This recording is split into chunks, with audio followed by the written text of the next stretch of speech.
Canvas र हराएको रङ्ग।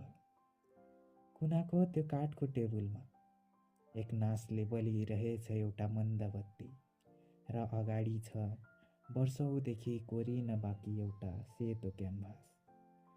सबै रङ्गहरू तयार छन्, सबै रङ्गहरू तयार छन्।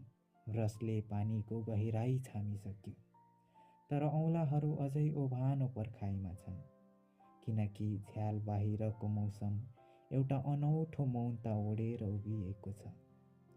म पहाडको उच्च बिन्दु हेरिरहेछु, म पहाडको उच्च बिन्दु हेरिरहेछु, जहाँबाट एउटा तारा खस्नुपर्ने हो, जसको उज्यालो नपरेसम्म यो चित्रको अन्तिम रेखा कोर्न असम्भव छ।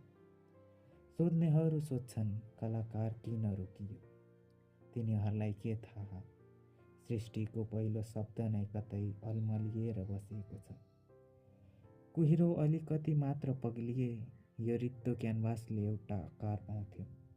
म त्यही एउटा हलचलको प्रतीक्षामा छु, जसले यो रातलाई बिहानी र यो मौन कलालाई जिउँदो इतिहास बनाइदियोस्।